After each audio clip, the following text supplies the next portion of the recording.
통합진보당 이석기 의원에 대한 체포동의안이 오늘 국회 본회의를 통과했습니다. 새누리당은 물론 민주당과 정의당마저 동의안에 찬성했는데요. 그만큼 사안이 중하다는 이야기입니다. 체포동의안 통과로 인해 사건은 새 국면을 맞았습니다. 법적 정치적으로 많은 과제들이 남아 있습니다. 체포동의안은 국회의원이 영장심사를 받기 위한 절차에 불과합니다.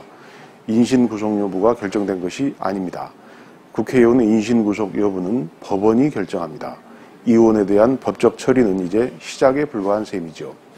이 의원 사건에 대해서는 법적, 정치적 측면을 나누어 봐야 합니다. 법적으로는 유무죄를 증거에 입각해 엄밀히 따져야 합니다. 정치적으로는 국민 눈높이에 맞춰 국회의원과 정당이 어떠해야 하는지 냉철히 따져봐야 합니다. 진보당 이정희 대표가 오늘 기자회견을 했는데요. 요지는 이른바 5월 모임에서 총기 얘기가 나왔지만 농담이었다는 것입니다. 일부 참가자가 농담으로 총기 탈취, 시설 파괴 발언을 해서 웃어넘겼는데 발표자가 진담처럼 말해버렸다는 겁니다. 결국 내란 음모가 성립되지 않는다는 것인데요. 이 대표의 발언은 마치 이석기 의원에 대한 법정 변론 같은 느낌이 듭니다.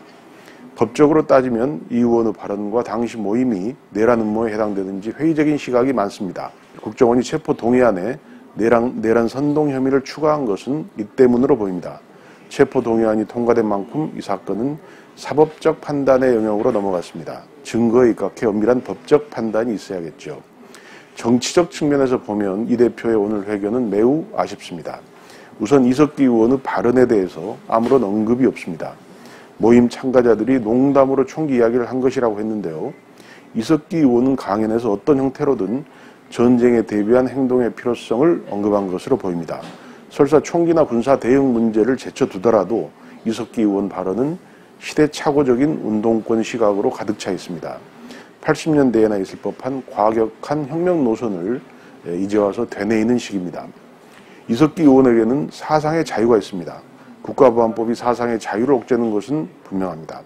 하지만 사상의 자유를 보장하는 것과 국회의원과 정당의 정치적 견해와 노선은 별개입니다. 개인의 사상의 자유는 얼마든지 보장돼야 합니다. 하지만 정치인은 그의 정치적 생각과 노선을 국민에게 제시하고 심판받아야 합니다. 이 점에서 이석기 의원의 정치적 사고방식은 국민의 눈높이와는 너무 동떨어져 있는 게 사실입니다. 이정희 대표의 오늘 회견은 그런 점에서 매우 아쉽습니다. 이석기 의원식의 사고방식이 당내에 있었다면 머리를 100번이라도 조아려야 합니다. 국민이 동의하지 않는 시대착오적 노선이 온전한 데 대해 진상을 규명하고 책임자를 가려야 합니다. 법정에서는 사상의 자유를 지키고 악법의 폐해를 차단해야 합니다. 유무죄를 다투기 위해 치열하게 변론해야 합니다. 하지만 국민의 법정에선 국민 눈높이에 맞춰 사과할 일은 사과하고 책임질 일은 책임져야 합니다. 진보당의 가장 큰 맹점은 이 두 가지를 제대로 구별하지 못한다는 것입니다. 진보당 내에서도 국민에게 사과하고 진상조사위를 구성하자는 주장이 있다고 합니다.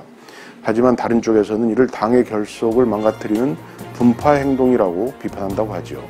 이는 현실과 매우 동떨어진 인식입니다.